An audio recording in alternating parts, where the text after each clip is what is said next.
Hello and welcome everyone. आज हम लोग पढ़ने वाले हैं class 10th globalisation and the Indian economy. इस चैप्टर के अंदर हम लोग काफी इंटरेस्टिंगली सारी चीजों को कवर करने वाले हैं, लेकिन उससे पहले मोटू लाल के एक सवाल का जरा जवाब तो दे दूं मैं। आखिर सवाल क्या था, जरा दोबारा पूछो मोटू लाल। अरे भैया प्लीज मेरे एक सवाल का जवाब दो।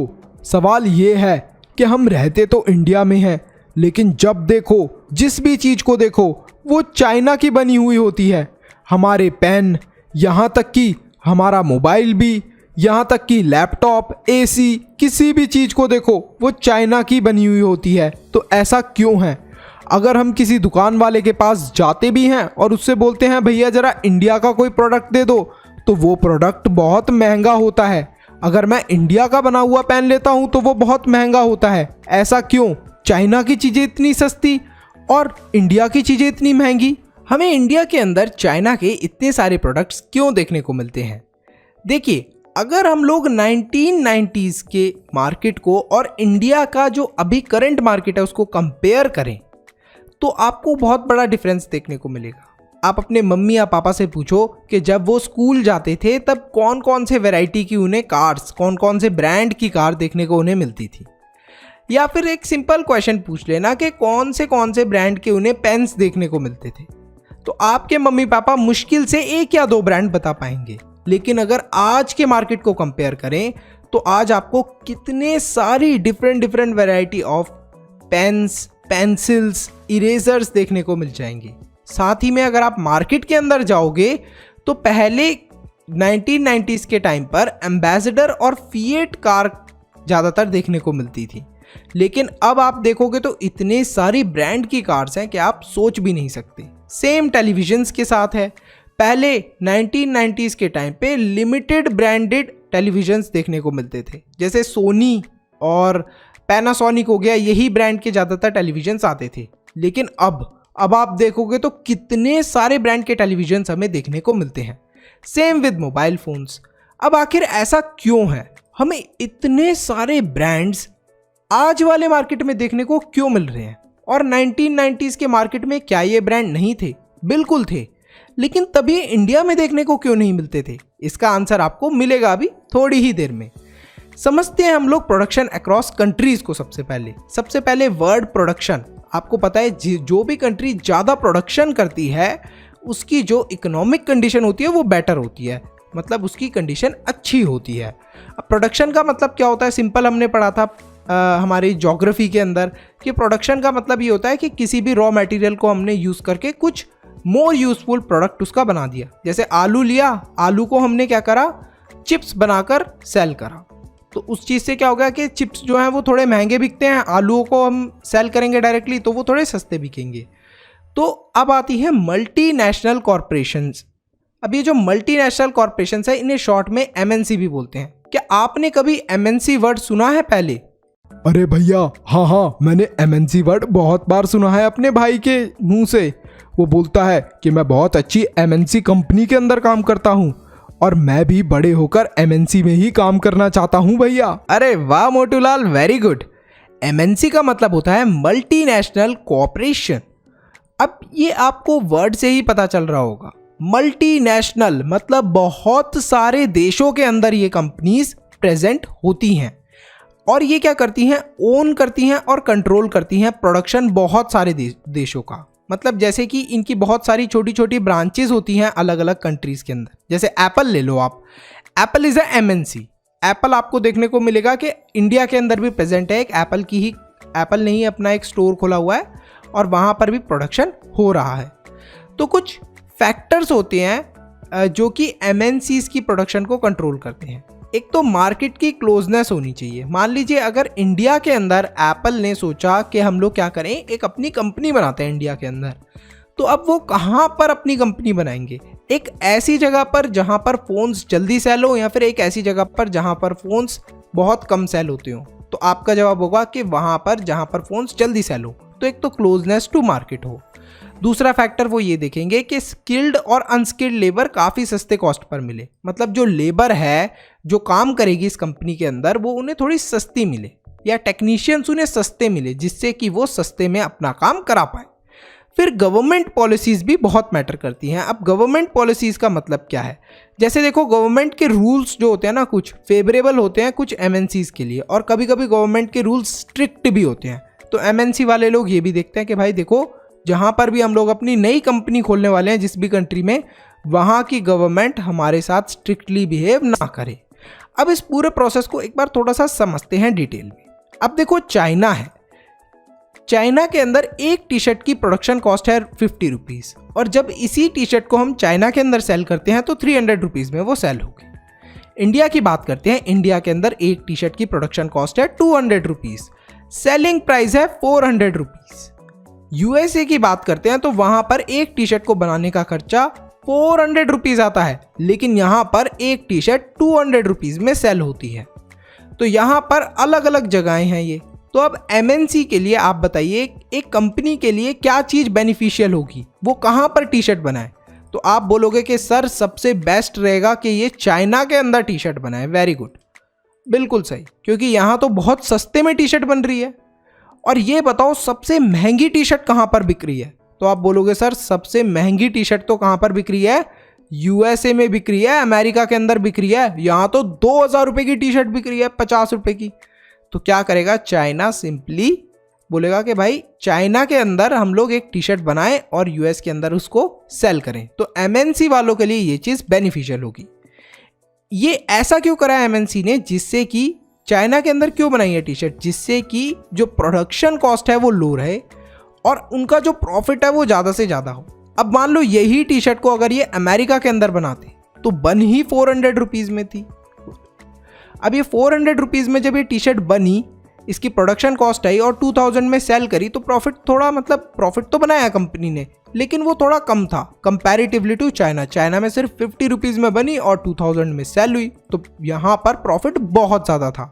तो अपने प्रॉफिट को मैक्सिमाइज करने के लिए भी एमएनसीज अलग अलग जगह अपनी प्रोडक्शन यूनिट सेटअप करती हैं। जैसे MNC from USA producing the industrial equipment. कोई एक एमएनसी है यूएस के अंदर जो इंडस्ट्रियल इक्विपमेंट बनाती है, इंडस्ट्रीज़ के लिए, मतलब बड़ी बड़ी कंपनीज़ के लिए मशीन्स बनाती है। अब इस कंपनी की जो पूरा ये थी मशीन थी, इसको डिज़ाइन करा गया, बनाया गया यूएस के अंदर, ठीक है। लेकिन इसका प्रोडक्शन कहाँ पर हुआ? इसका प्रोडक्शन कंपोनेंट्स का हुआ चाइना के अंदर और असेंबल हुआ मैक्सिको के अंदर, और इसी तरीके से इसको यूएस के अंदर वापस सेल करा। ज़्यादातर जो कॉल सेंटर्स हैं वो इंडिया के अंदर सेटअप हैं, क्योंकि यहाँ पर ये देखा जाता है कि यहाँ पर सैलरी काफ़ी कम पे करनी पड़ती है जो कॉल सेंटर के एम्प्लॉयज़ होते हैं उन्हें, कंपैरेटिवली टू अमेरिका। अमेरिका के अंदर यहीं पे ले लो कि 40,000 रुपीज़ अगर सैलरी देनी पड़ रही है, तो इंडिया में सिर्फ 10,000 रुपीज़ सैलरी देकर काम चल जाता है। ये कोई ऐड नहीं है, आपको एक बहुत ही इम्पॉर्टेंट इन्फॉर्मेशन देनी है। एजुकेशन को इजी और अफोर्डेबल बनाने के लिए हमने एक इम्पॉर्टेंट स्टेप लिया है। आपके लिए हमने रेडी करा है स्पेशल कंटेंट जो आपके एग्जाम में बहुत हेल्प करेगा। इसमें आपको मिलेंगे चैप्टर वाइज टेस्ट पेपर, हर चैप्टर के नोट्स, साथ में कंबाइंड टेस्ट पेपर्स और प्रायोरिटी डाउट क्लियरिंग। इसके साथ साथ और भी बहुत सारे बेनिफिट्स आपको मिलने वाले हैं, सिर्फ और सिर्फ 299 के मेंबरशिप प्राइस में। सब्सक्राइब के साथ में ज्वाइन के बटन पे क्लिक करके आपको ये मेंबरशिप परचेज करनी है। ये प्राइस लिमिटेड टाइम के लिए है। अरे वाह भैया, इतने कम प्राइस में इतनी सारी चीजें, मैं तो अभी मेंबर बन जाता हूँ। Interlinking production across countries. अब हमें एक दूसरी कंट्रीज से क्या करना है? प्रोडक्शन को इंटरलिंक करना है, जोड़ना है। जैसे आप बहुत सारे अभी जो ब्रांड्स यूज़ करते हो वो शायद फॉरेन ब्रांड्स हो, चाइना के हों, अमेरिका के हों। अब इन चीज़ों को इंटरलिंक कैसे किया जाए? सबसे पहले तो कोई भी फॉरेन कंपनी को इंडिया के अंदर मान लो काम करना है, तो उसे क्या करना पड़ेगा? पैसों को खर्च करना पड़ेगा। कैसे खर्च करना पड़ेगा? सबसे पहले जगह खरीदनी पड़ेगी, लैंड या बिल्डिंग्स को खरीदना पड़ेगा, उसके बाद मशीन्स को खरीदना पड़ेगा, उसके बाद लोगों की सैलरी देनी पड़ेगी। तो इसको बोलते हैं हम लोग इन्वेस्टमेंट। अब ये इन्वेस्टमेंट कहाँ से आ रही है बताओ? फॉरेन से आ रही है इन्वेस्टमेंट, विदेशी लोग दे रहे हैं ये पैसा। मान लो अमेरिका की कोई कंपनी इंडिया के अंदर आके सेटअप कर रही है अपना, जैसे एप्पल कंपनी है वो अपना सेटअप इंडिया के अंदर कर रही है, तो वो कहाँ से इन्वेस्टमेंट कर रही है, फॉरेन से कर रही है, तो इसको बोलेंगे हम लोग foreign investment. Investment done by MNCs is termed as foreign investment. अगर कोई भी आपसे पूछे कि बेटा फॉरेन इन्वेस्टमेंट क्या होती है, तो आप बोल दोगे कि investment done by entity which is not present in India is known as foreign investment. मतलब कोई भी इंसान इंडिया के अंदर इन्वेस्टमेंट कर रहा है जो इंडिया के अंदर प्रेजेंट नहीं है, तो उसे हम लोग फॉरेन इन्वेस्टमेंट बोलेंगे। तो यहाँ पर डिफरेंट वेज हैं जिससे MNCs सेटअप और कंट्रोल करती हैं अपने प्रोडक्शंस को। सबको एक एक करके समझेंगे, इजी वे में और शॉर्ट में। तो MNC क्या होती है, एक फॉरेन कंपनी। अब मान लो उसको प्रोडक्शन कंट्रोल करना है या फिर सेटअप करना है अपना, कहाँ पर, एक ऐसी कंट्री के अंदर जहाँ पर प्रोडक्शन काफ़ी सस्ते में हो, तो वो क्या करेगी, बहुत सारी ट्रिक्स हैं जो वो अप्लाई कर सकती है। सबसे पहले तो वो लोकल कंपनीज को बाय कर लेगी। मान लो एक टी शर्ट बनाने वाली कंपनी है, ठीक है, जिसका नाम है चंगू टी शर्ट कंपनी। अब ये अहमदाबाद गुजरात के अंदर है एक टी शर्ट बनाने की कंपनी। तो सिंपली एक MNC आएगी, वो बोलेगी कि आप मुझे अपनी कंपनी सेल कर दो और हम अब इस कंपनी के अंदर अपनी टी शर्ट्स बनाना शुरू कर देंगे। तो एक तो ये तरीका है। दूसरा तरीका क्या है, दूसरा तरीका ये है, अगर ये जो ओनर है चंगू टी शर्ट कंपनी का, ये मना कर दे कि मैं अपनी कंपनी नहीं बेचूंगा, तो MNC वाले ये भी बोल सकते हैं कि देखो ऐसा करते हैं, हम लोग पार्टनर्स बन जाते हैं, हम आपको कुछ पैसा दे देंगे ज़्यादा और हम लोग एक साथ पार्टनरशिप कर लेंगे। अब पार्टनरशिप जब हम लोग करेंगे एक साथ, तो मैं आपके साथ वो सारी ट्रिक भी शेयर कर दूंगा जिस ट्रिक से आप टी शर्ट्स को अच्छी क्वालिटी का बना सकते हो। मैं बड़ी बड़ी जो मशीन्स होती हैं वो भी आपकी कंपनी के अंदर लगवा दूंगा। तो ये MNC वाले जो भाई साहब हैं वो ये बोल देते हैं हमारे चंगू टी शर्ट कंपनी के ओनर को। अब देखो इस तरीके से भी नहीं मानता ये चंगू टी शर्ट कंपनी का ओनर, तो MNC क्या करती है, तीसरा तरीका भी इस्तेमाल कर सकती है, जो है बाय प्लेसिंग ऑर्डर। अब MNC वाला ये बोल देगा कि ऐसा करो चंगू टी शर्ट कंपनी के मालिक, हमें 1000 टी शर्ट बना के दे दो और हम आपको उन 1000 टी शर्ट के पैसे दे देंगे। तो 3 तरीके हैं जैसे MNC ऑपरेट करती है किसी भी कंट्री के अंदर। सबसे पहला तो या तो वो लोकल कंपनीज को खरीद लेती है, या फिर वो लोकल कंपनीज के साथ पार्टनरशिप कर लेती है, और थर्ड तरीका ये है कि वो लोकल कंपनीज को अपना ऑर्डर दे देती है। अब एक एक करके इनको थोड़ा डिटेल में पढ़ते हैं। बाइंग द लोकल कंपनीज, सबसे मोस्ट कॉमन तरीका यही है जिससे MNC अपना इन्वेस्टमेंट करती है, वो है कि सीधे के सीधे किसी भी लोकल कंपनी को खरीद लेती है। अब ऐसा क्यों कर पाती है MNC, क्योंकि उनके पास बहुत सारा पैसा होता है, because they have a huge wealth. अब जैसे एग्जाम्पल के लिए Kargil foods and American MNC has bot Indian company named Parag food. तो कारगिल फूड्स क्या है, एक आप समझ लीजिए अमेरिकन MNC है जिसने क्या करा, पराग फूड्स को खरीद लिया। धीरे धीरे करके इन्होंने पूरा मार्केट कंट्रोल करना शुरू करा, और आज जो कारगिल फूड्स है ज़्यादातर ऑयल वगैरह अगर हम लोग देखें तो यही प्रोड्यूस करता है इंडिया के अंदर। तो यहाँ पर आपको दिखा कैसे एक MNC ने सबसे पहले एक छोटी सी लोकल कंपनी को खरीदा और उससे अपना बिजनेस स्टार्ट करा और अपने आप को बड़ा कर लिया। इसके बाद है joining hand with local companies. तो MNC क्या करती है, कभी कभी पार्टनरशिप भी कर लेती है लोकल कंपनीज के साथ। जो लोकल कंपनीज हैं उन्हें भी बेनिफिट मिलता है और MNC को भी बेनिफिट मिलता है। जैसे देखो यहाँ पर इन दोनों को फायदा होगा, ठीक है। अब देखो कैसे फायदा होगा, देखो फायदा ऐसे होगा कि इनके पास फॉरेन इन्वेस्टमेंट आ रही है, और जो MNC है वो अपनी टेक्नोलॉजी, न्यूअर जो उसके पास टेक्नोलॉजी थी वो इन्हें दे पाएगी। एग्जाम्पल के लिए अगर हम देखें तो 1995 के अंदर फोर्ड मोटर्स जो कि एक अमेरिकन कंपनी है, उसने हमारी इंडिया की एक जो कंपनी है महिंद्रा एंड महिंद्रा, इसके साथ क्या करा था, इसके साथ एक जॉइंट वेंचर करा था, मतलब कि एज अ पार्टनरशिप में वर्क करा था। इसके बाद है प्लेसिंग ऑर्डर्स। MNC क्या करती है, सिंपली कभी कभी तो ऑर्डर भी प्लेस कर देती हैं। जैसा आपने थर्ड केस में देखा था कि सीधे MNC वालों ने बोल दिया था कि भाई चंगू टी शर्ट कंपनी वाले हमें 1000 टी शर्ट बनाकर दे दे और हम उसे तुझे उसके पैसे दे देंगे। तो एक ये भी तरीका है। अब फॉरेन ट्रेड और इंटीग्रेशन ऑफ मार्केट्स, इसे हम समझते हैं। सबसे पहले हमें ये सारी चीज़ें क्लियर हो जानी चाहिए। आई होप अब आपको क्लियर है। अब देखते हैं फॉरेन ट्रेड और इंटीग्रेशन ऑफ मार्केट्स का क्या मतलब है। In case of production done by MNC, कोई भी चीज़ जो MNC बनाती है उसको एक तो वो ग्लोबल लेवल पे प्रोड्यूस करती है। मतलब ऐसा नहीं है कि अगर एप्पल का आईफोन अमेरिका के अंदर बन रहा है तो सिर्फ वो अमेरिका में ही मिलेगा। एप्पल क्या है, एक एमएनसी है, तो आपको एप्पल का आईफोन हर देश के अंदर देखने के लिए मिल जाएगा। Same goes with Samsung. Samsung का अगर आप फ़ोन लेते हो अमेरिका के अंदर तो वो आपको इंडिया के अंदर भी लेने को मिल जाएगा। तो ये जो गुड्स और सर्विसेज होती हैं ये पूरे वर्ल्ड के अंदर सेल होती हैं। अब एग्जाम्पल के लिए अगर हम लोग बात करें यूट्यूब की, जिसके अंदर आप ये वीडियो देख रहे हो, तो यूट्यूब क्या है, ग्लोबल लेवल पे आपको देखने को मिल जाएगा। कुछ कंट्रीज़ के अंदर बैन ज़रूर है यूट्यूब, लेकिन ज़्यादातर कंट्रीज़ के अंदर आपको यूट्यूब देखने को मिल जाएगा। YouTube is a video streaming service. Investment, technology and people are moving between countries. अब जो एमएनसी के अंदर लोग काम करते हैं उनको कंटिन्यूसली मूव करना पड़ता है और ये टेक्नोलॉजी भी मूव करती रहती है। जैसे कि अगर हम लोग बात करें एप्पल की, अब एप्पल के फ़ोन कहाँ पर बनते थे, पहले अमेरिका के अंदर, फिर अमेरिका से वो अलग अलग जगह पर उन्होंने अपनी एमएनसी बन गया जब एप्पल, तो उसने अलग अलग जगह अपनी कंपनियां सेटअप करी। अब जो एप्पल के अंदर अमेरिका के अंदर काम करते होंगे वो लोग इंडिया के अंदर भी आएंगे। क्यों आएंगे इंडिया के अंदर? इंडिया के लोगों को सिखाने के लिए कि ऐसे काम करना है, ये काम ऐसे करना है। अब इंडिया वाले लोग कुछ चीज़ जो बेटर जानते होंगे एप्पल वालों से, वो एप्पल वालों के पास जाएंगे अमेरिका के अंदर और उन्हें सिखाएंगे। तो इन्वेस्टमेंट, टेक्नोलॉजी और जो लोग हैं वो कंटिन्यूसली मूव करते रहते हैं between countries in MNC.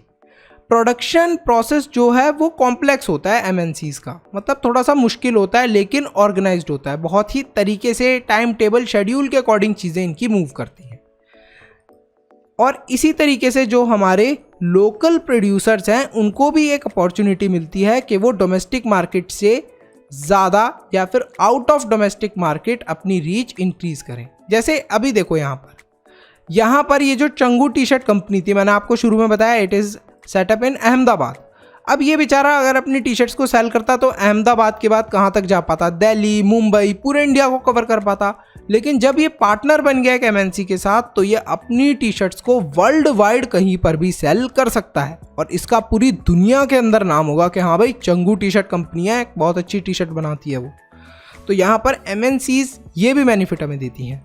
Buyers के पास डिफरेंट चॉइस होती है, प्राइस होता है और क्वालिटी होती है। मतलब अगर अब हम लोग जैसे फ़ोन लेने जाते हैं तो हमारे पास बहुत डिफरेंट चॉइस के हम फ़ोन खरीद सकते हैं। अच्छा, प्राइस भी सब फ़ोन्स का डिफरेंट होता है। जैसे अगर कोई फ़ोन है जिसकी 6 GB रैम है तो उसका प्राइस डिफरेंट है, कोई फ़ोन है जिसकी 12 GB रैम है उसका प्राइस डिफरेंट है। तो ऐसे ही प्राइस डिफरेंट होता है, क्वालिटी डिफरेंट होती है और चॉइस भी हमें मिल जाती है करने के लिए। MNC by the foreign trade connects integrates the market in the world.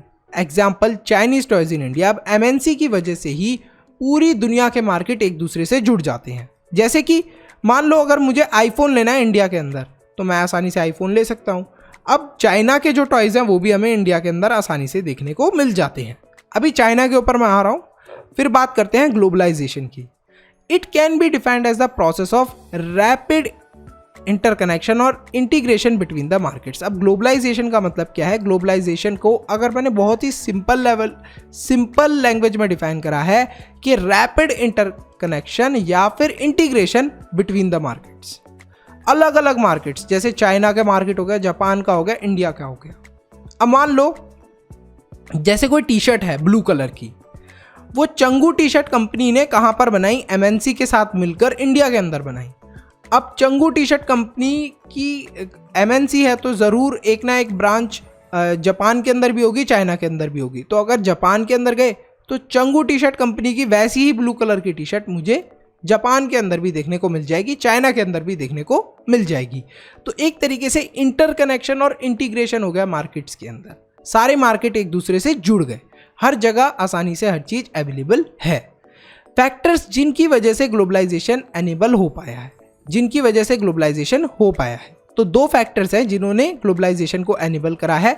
सबसे पहले तो टेक्नोलॉजिकल डेवलपमेंट। देखो टेक्नोलॉजिकल डेवलपमेंट बहुत सारी चीज़ों का हुआ है। अब आपको मान लो अमेरिका की कोई चीज़ खरीदनी है तो आप अमेज़ॉन से खरीद सकते हो। आपको चाइना की कोई चीज़ खरीदनी है तो आप अलीबाबा से बहुत ही आसानी से खरीद सकते हो। Liberalisation policy. अब गवर्नमेंट की कुछ ऐसी पॉलिसीज़ होती हैं जिससे गवर्नमेंट भी सपोर्ट करती है कि अलग अलग जगह की चीज़ें हम लोग खरीद सकें और अलग अलग जगह हम अपने देश की चीज़ें भी बेच सकें। क्या है डिटेल में समझते हैं अभी। सबसे पहले टेक्नोलॉजिकल डेवलपमेंट को देखते हैं। तो development in the technology is the most important factor जिसकी वजह से ग्लोबलाइजेशन एनेबल हुआ है। तो ग्लोबलाइजेशन को एक तरीके से इतने अच्छे लेवल पे लाने के लिए टेक्नोलॉजिकल डेवलपमेंट ने बहुत बड़ा रोल प्ले करा है।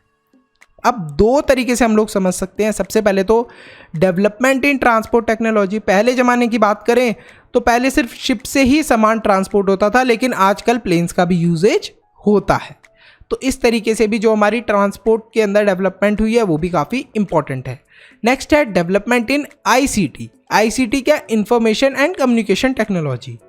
जैसे कि अब हम टेलीफोन्स का यूज़ कर सकते हैं, मोबाइल फ़ोन्स का यूज़ कर सकते हैं, कंप्यूटर्स का यूज़ करते हैं, इंटरनेट का यूज़ करते हैं। इन सब चीज़ों का यूज़ करके भी चीज़ों को परचेज़ कर सकते हैं इंटरनेशनली। तो ये भी एक बहुत इंपॉर्टेंट चीज़ है। फिर इसके बाद बात करते हैं हम लोग liberalisation. Removing trade barrier set by government is called liberalisation. अब गवर्नमेंट क्या करती है? अपने ट्रेड बैरियर्स को हटा दे। अब ट्रेड बैरियर क्या होता है? जैसे देखो, जैसे कि मान लो ये हैं हमारे बेचारे चाइनीज़ अंकल। अब इन चाइनीज़ अंकल को इंडिया के अंदर किसी चीज़ को सेल करना है, तो ये इंडिया के अंदर जब किसी चीज़ को बेचेंगे तो यहाँ की चाइना की गवर्नमेंट ने क्या कर दिया है? बहुत ज़्यादा ट्रेड बैरियर्स को हटा दिया। ट्रेड बैरियर्स को कैसे हटाया? कि जो टैक्स लगता था किसी भी चीज़ को बाहर सेल करने पे, उसे ज़ीरो कर दिया। तो यहाँ पर ये जो चाइनीज़ अंकल है जो कैंडीज़ बेच रहे हैं, ये काफ़ी खुश हो जाएंगे कि मुझे 100 रुपये की कैंडी इंडिया में बेचनी पड़ रही है, तो कुछ भी टैक्स नहीं देना गवर्नमेंट को। तो यहाँ पर काफ़ी ज़्यादा इन्हें फ़ायदा हुआ है। तो यहाँ की गवर्नमेंट ने ट्रेड बैरियर्स बिल्कुल हटा दी हैं। If the country uses the policy of liberalisation it means it allows other countries to interact which leads to globalisation. अब अगर कोई कंट्री लिबरलाइजेशन की पॉलिसीज़ को यूज़ करती है तो वहाँ पर क्या हो जाता है कि कंट्री के अंदर ग्लोबलाइजेशन काफ़ी अच्छे से होने लगता है। मतलब अगर मान लो इंडिया के अंदर लिबरलाइजेशन है तो इंडिया के अंदर हम बाहर की भी चीज़ें खरीद सकते हैं और अपनी इंडिया की चीज़ें भी फॉरेन के अंदर सेल कर सकते हैं। Liberalisation of foreign trade and foreign investment policy. Restriction set by the government to increase और decrease regulate the foreign trade is called the trade barrier. For example tax. अब गवर्नमेंट कैसे control कर सकती है? मान लो ये जो चीज़ हमने अभी देखा ट्रेड बैरियर को, कि हम लोग किसी चीज़ को सेल कर रहे हैं फॉरेन में या फिर किसी चीज़ को फॉरेन से परचेज कर रहे हैं, इसको गवर्नमेंट कैसे कंट्रोल करती है? अब चाइना का एग्जांपल लेते हैं। देखो चाइना क्या करता है? टैक्स का यूज़ करता है। ठीक है, टैक्स का कैसे यूज़ करता है? अब ये जो कैंडी शॉप वाले अंकल थे ना, इन्हें मान लो इंडिया के अंदर कोई कैंडी सेल करनी है, तो चाइना की गवर्नमेंट ने बोल दिया कि देखो इंडिया के अंदर तुम कुछ भी सेल करोगे कोई टैक्स नहीं है। ठीक है, तो तुम्हें 100 रुपीज़ का चीज़ इंडियंस को सेल कर दी तो उस पर तुम्हें गवर्नमेंट को टैक्स देना पड़ा 0, कुछ भी नहीं टैक्स देना। अच्छा, अब इन्हीं अंकल का एक दिन मन कर जाता है कि यार मैं कभी इंडिया की भी तो कैंडीज टेस्ट करके देखूं, तो इन्होंने सोचा कि चलो यार इंडिया की कैंडी खरीदता हूं। तो जब ये इंडिया की कैंडी खरीदने गए, वही 100 रुपये की कैंडी, तो वहाँ की गवर्नमेंट ने क्या करा? इम्पोर्ट पर टैक्स लगा दिया 30% का। तो ये जो कैंडी थी 100 रुपीज़ की तो थी, इंडिया से आई थी, लेकिन इंडिया की इधर चाइना की गवर्नमेंट ने टैक्स लगाकर इसको कितने का बना दिया था? 130 का। तो ये अंकल बेचारे सोचते हैं कि इतनी महंगी कैंडी खरीदने का क्या फ़ायदा, इतनी महंगी कैंडी खरीदने का क्या फ़ायदा, हम चाइना की ही कैंडी खा लेंगे जो 100 रुपये वाली है। तो यहाँ पर चाइनीज़ गवर्नमेंट ने काफ़ी स्मार्टली टैक्स का यूज़ कर हमारे जो इंडिया का सामान था उसके ऊपर एक तरीके से क्या लगा दिया? रिस्ट्रिक्शन लगा दी, बैरियर लगा दिया, ट्रेड बैरियर लगा दिया। ऑब्वियस सी बात है कि चाइना का कोई भी इंसान इंडिया की चीज़ को खरीदने से पहले सोचेगा अरे यार इंडिया की चीज़ पे तो टैक्स इतना ज़्यादा है। अब देखो यहाँ पर चाइना ने काफ़ी स्मार्टली प्ले करा है। अब इंडिया क्यों नहीं कर देता ऐसा? इंडिया इस वजह से ऐसी चीज़ें नहीं कर पा रहा है क्योंकि हम लोग अभी चाइना के ऊपर बहुत ज़्यादा डिपेंडेंट हो गए हैं। ठीक है, चाइना ने शुरू में हम लोगों को इतना ज़्यादा डिपेंडेंट कर दिया चीज़ों के ऊपर कि अगर हम लोग डायरेक्टली कंप्लीट हमारी गवर्नमेंट बैन लगा देती है तो इंडिया के अंदर काफ़ी ज़्यादा मार्केट के अंदर इन्फ्लेशन हो जाएगा, बहुत ज़्यादा गड़बड़ी हो जाएगी, महंगाई बढ़ जाएगी। तो गवर्नमेंट डायरेक्टली बैन नहीं लगा सकती, लेकिन धीरे धीरे करके मेड इन इंडिया हमें देखने को मिल रहा है। कोटा, गवर्नमेंट क्या करती है?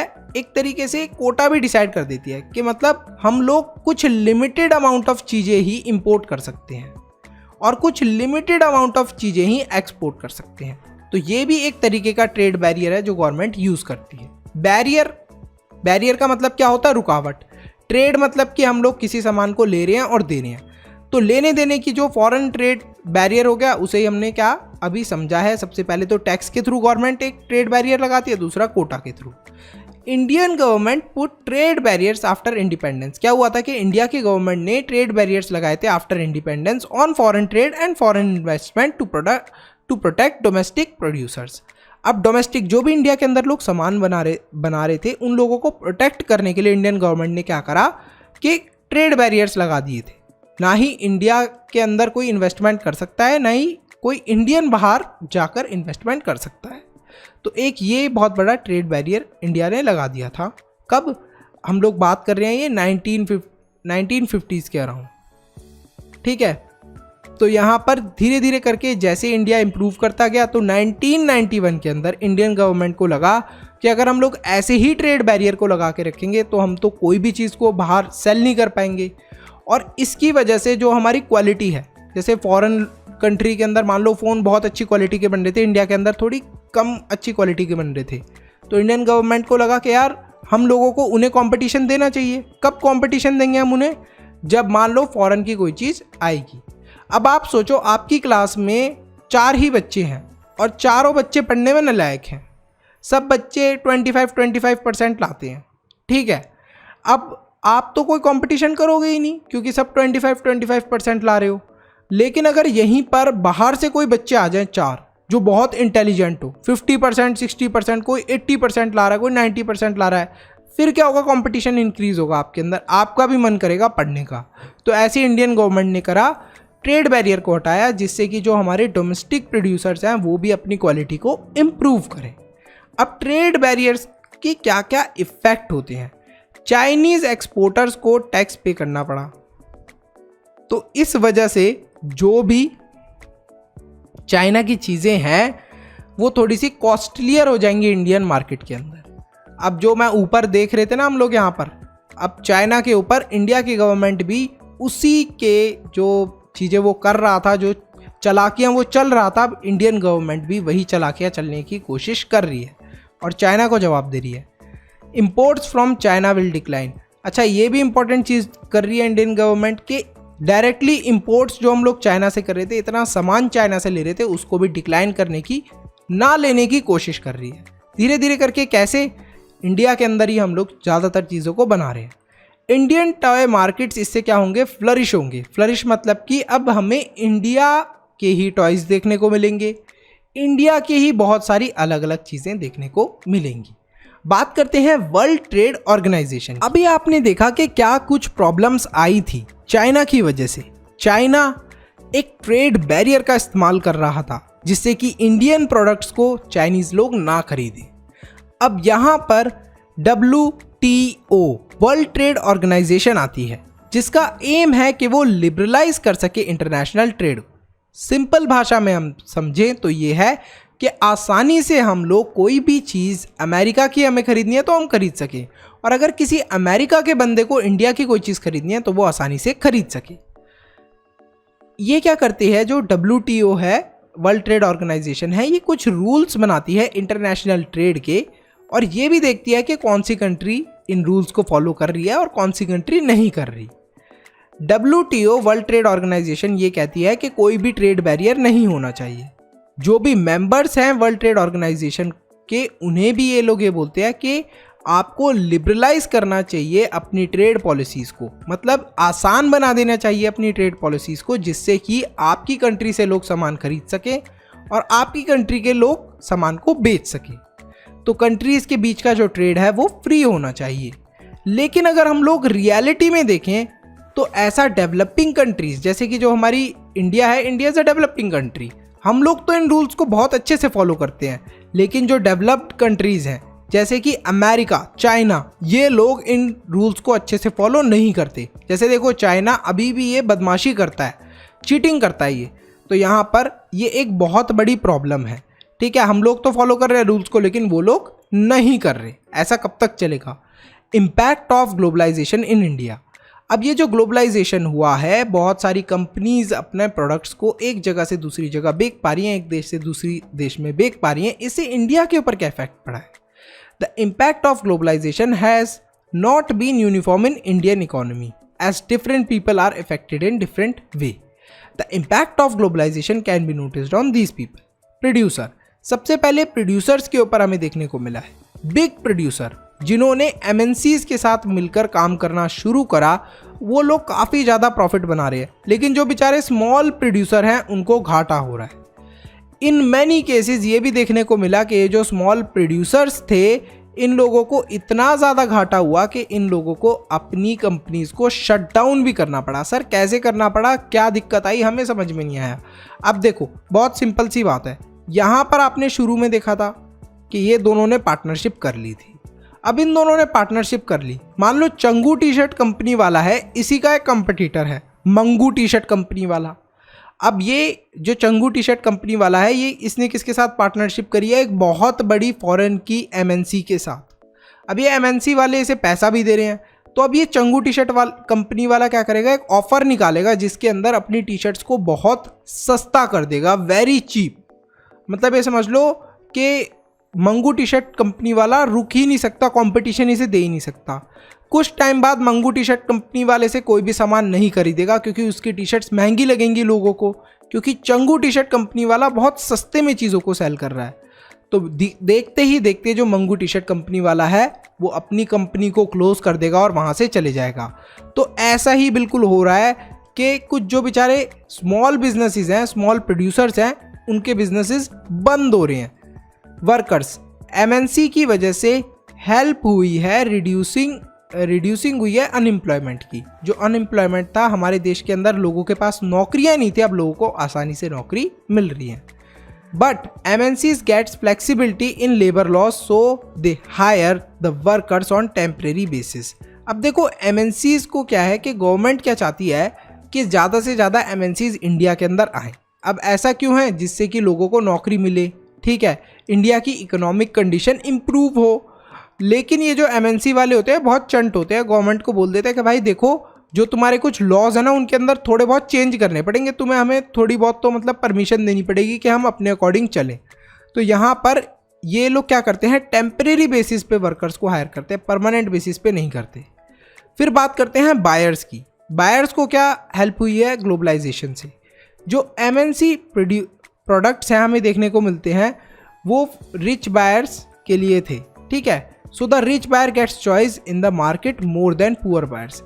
तो इसी वजह से जो रिच बायर्स हैं उन्हें और ज़्यादा चॉइस मिलती है मार्केट के अंदर। अब कोई आईफोन लेने जाएगा तो वो ऑब्वियसली रिच है, महंगे फ़ोन खरीद रहा है, 1 लाख 1.5 लाख रुपए का फ़ोन खरीद रहा है, तो वो ज़रूर अमीर है। तो उसके पास चॉइस हो गई ना कि वो आईफोन भी खरीद सकता है, सैमसंग का फ़ोन भी खरीद सकता है जो सबसे महंगे वाला है। तो इन एमएनसीज की वजह से रिच बायर्स के पास और चॉइस इंक्रीज हो गई। अब जो बेचारे मिडिल क्लास हैं या पुअर लोग हैं, गरीब लोग हैं, वो कहाँ इतने महंगे फ़ोन खरीदेंगे। Steps to attract foreign investment in India. अब इसको आसानी से हम लोग समझेंगे, कैसे हम लोग अट्रैक्ट करें कि जो फॉरेनर लोग हैं वो इंडिया के अंदर अपना पैसा इन्वेस्ट करें। आखिर गवर्नमेंट को फॉरेन इन्वेस्टमेंट चाहिए क्यों? देखो, अगर फॉरेन कंपनीज इंडिया के अंदर इन्वेस्ट करेंगी तो लोगों को जॉब्स मिलेंगी। जब लोगों को जॉब्स मिलेंगी तब हम लोग पैसा कमाना शुरू कर देंगे, और जब हम पैसा कमाएंगे तो हमारी कंट्री भी रिच हो जाएगी। तो गवर्नमेंट चाहती है कि इसलिए फॉरेन इन्वेस्टमेंट आए।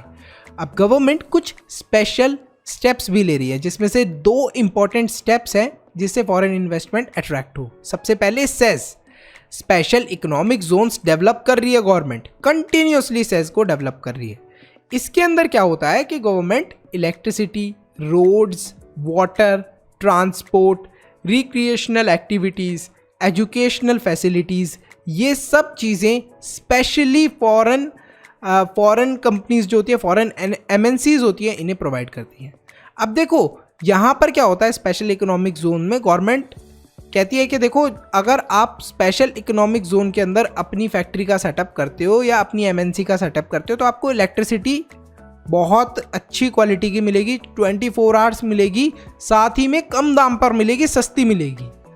रोड्स भी बहुत अच्छी होंगी आपकी कंपनी के आसपास, पानी जो होगा वो भी आपको कंटिन्यूसली मिलेगा और सस्ता मिलेगा, और ट्रांसपोर्टेशन कॉस्ट भी आपकी सस्ती कर देंगे हम लोग। रिक्रिएशनल एक्टिविटीज़ के लिए भी हम लोग आपके लिए आसपास जो रिक्रिएशनल एक्टिविटीज़ के लिए मान लीजिए पार्क हो गए, मेडिटेशन सेंटर्स हो गए, ये सब भी हम ओपन कर देंगे, जिससे कि आपके एम्प्लॉयज़ काम करने के बाद पार्क के अंदर घूम सकें, योगा करने जा सकें। तो गवर्नमेंट ये सारी प्रॉमिस करती है। साथ ही में अच्छी एजुकेशनल फैसिलिटीज़ भी होंगी। अब अच्छी एजुकेशनल फैसिलिटीज़ का मतलब ये है, मान लो कोई फॉरेन का पर्सन है, वो इंडिया के अंदर आना चाहता है, कोई एमएनसी को सेटअप करना चाहता है, तो वो ऑब्वियसली ये देखेगा कि यहाँ पर पढ़ने का भी अच्छा एक मीडियम हो, मतलब कि उसके बच्चे तो पढ़ेंगे या फिर वो भी आगे स्टडी करना चाहता हो, तो ऑब्वियसली एजुकेशनल फैसिलिटीज़ होना बहुत ज़रूरी है। एमएनसीज़ को टैक्स नहीं पे करना पड़ेगा। देखो बहुत इंपॉर्टेंट है, MNCs will not have to pay taxes for the initial period of 5 years। 5 साल तक गवर्नमेंट ये कह रही है कि अगर आप सेज के अंदर, SEZ स्पेशल इकोनॉमिक जोन के अंदर अपनी एमएनसी का सेटअप करते हो तो 5 साल तक तो आपको कोई टैक्स देना ही नहीं है, अगर आपने प्रोडक्शन यूनिट का सेटअप करा है सेज के अंदर। तो सेज इन इंडिया, लगभग इंडिया के अंदर अभी 8 फंक्शनल सेज लोकेशंस हैं, जैसा एक महाराष्ट्र के अंदर सेंटा क्रूज, कोचिन केरला के अंदर है, कांडला एंड सूरत गुजरात के अंदर, चेन्नई के अंदर तमिलनाडु के अंदर चेन्नई, आंध्र प्रदेश के अंदर विशाखापट्टनम, और अगर हम लोग देखें तो वेस्ट बंगाल के अंदर फल्टा, और उत्तर प्रदेश के अंदर नोएडा। तो ये क्या है, स्पेशल इकोनॉमिक जोन्स है। अब धीरे धीरे करके गवर्नमेंट क्या कर रही है, इनको एक्सपेंड करने की कोशिश कर रही है जो स्पेशल इकोनॉमिक जोन्स है। अब गवर्नमेंट ने जब ये सारी फैसिलिटीज़ दे दी, फिर भी ये जो एमएनसीज़ हैं ये नहीं आ रही, तो गवर्नमेंट को लगा कि इनको और ज़्यादा अट्रैक्ट करा जाए, इनको इंडिया के अंदर बुलाया जाए कैसे ना कैसे करके। तो गवर्नमेंट ने क्या करा, गवर्नमेंट ने बोला कि हम तुम्हें कुछ स्पेशल परमिशंस भी देंगे एमएनसी वाले लोगों, हम तुम्हें ये परमिशन देंगे कि तुम वर्कर्स को फ्लेक्सिबली हायर करो, और जब तुम वर्कर्स को हायर कर लो तो उन्हें तुम टेम्परेरी बेसिस पे रखो। मतलब जैसे जो भी एमएनसी है, टेम्परेरी और परमानेंट का मतलब क्या होता है, देखो अगर किसी को परमानेंटली जॉब पर रखा है तो काम है या नहीं है वो नौकरी करेगा और उसे सैलरी मिलेगी। टेम्परेरी बेस पे मान लो कंपनी के पास थोड़ा बहुत काम कम है करने के लिए, तो वो क्या करेगी, तुरंत उन लोगों को निकाल देगी जिनकी उसे ज़रूरत नहीं है। तो यहाँ पर टेम्परेरी बेसिस पे कंपनी वर्कर्स को हायर करती है, और यहाँ पर लेबर लॉस में भी उन्हें क्या मिल जाती है, फ्लेक्सिबिलिटी मिल जाती है, जिससे एमएनसी अपनी जो लेबर कॉस्ट है उसे काफ़ी ज़्यादा रिड्यूस कर देती है, और इसी वजह से उनकी जो प्रोडक्शन कॉस्ट है वो भी कम हो जाती है, और वो फ़ायदा ज़्यादा कमाते हैं, मुनाफा ज़्यादा कमाती है।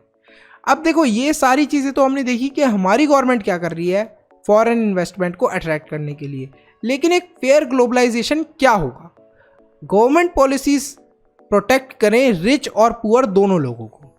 अब ऐसा नहीं है कि आप गरीब लोगों को ही प्रोटेक्ट करे गवर्नमेंट, दोनों को प्रोटेक्ट करे।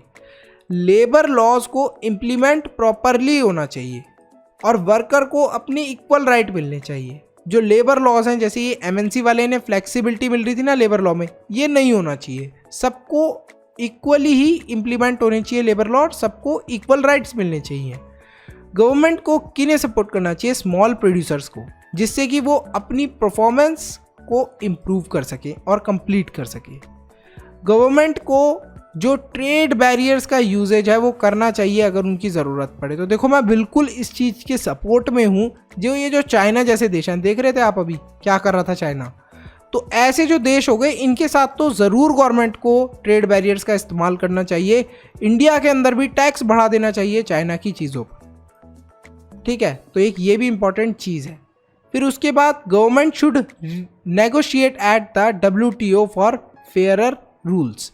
गवर्नमेंट को क्या करना चाहिए, WTO वर्ल्ड ट्रेड ऑर्गेनाइजेशन के पास जाना चाहिए और बोलना चाहिए कि रूल्स फेयर होने चाहिए, सबके साथ इक्वल ट्रीटमेंट होना चाहिए। All the developing countries should group together to fight against the developed countries at WTO। अब जो WTO है वर्ल्ड ट्रेड ऑर्गेनाइजेशन, यहाँ पर जितनी भी हम जैसी इंडिया जैसी छोटी छोटी डेवलपिंग कंट्रीज़ है, इंडिया तो काफ़ी बड़ी कंट्री है, लेकिन और जो छोटी मोटी डेवलपिंग कंट्रीज़ हैं या बड़ी बड़ी डेवलपिंग कंट्रीज़ हैं, इन सब के साथ हमें मिल जाना चाहिए। और हमें किसके अगेंस्ट फाइट करना चाहिए, डेवलप्ड कंट्रीज़ के अगेंस्ट। जैसे चाइना हो गया, ये US हो गया, ये लोग अपने हिसाब से सारी चीज़ें करते हैं, ट्रेड बैरियर भी अपने हिसाब से लगा देती हैं। तो इनके अगेंस्ट हमें क्या करना चाहिए, वर्क करना चाहिए और बोलना चाहिए कि फेयरली काम करो, फेयर ग्लोबलाइजेशन करो।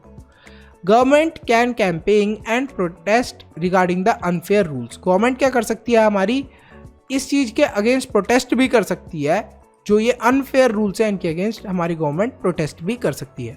तो यहाँ पर हमारा चैप्टर होता है खत्म। आई होप आपको ये चैप्टर अच्छे से क्लियर हुआ होगा। प्रीवियस ईयर क्वेश्चंस है, उन्हें भी हम लोग देख लेते हैं।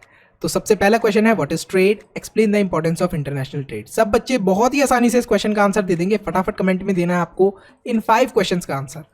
तो नेक्स्ट है व्हाट इज ग्लोबलाइजेशन, ये भी आप बता सकते हो। मल्टीनेशनल कॉर्पोरेशंस का क्या रोल है ग्लोबलाइजेशन को प्रमोट करने में, वो भी बताना है आपको। सेज क्या होता है, और आखिर 3 फीचर्स बताने आपको सेज की। यार ये तो इतना ईजी है, कोई बच्चा भी बता देगा, छोटा सा 3rd क्लास का। इतना अच्छे से मैंने आपको एक्सप्लेन कर दिया है। ग्लोबलाइजेशन से इंडिया को क्या बेनिफिट हुआ है, 5 आपको ऐसे बेनिफिट्स बताने हैं विद एग्जाम्पल। WTO का क्या मतलब है और इसका मेजर एम क्या है।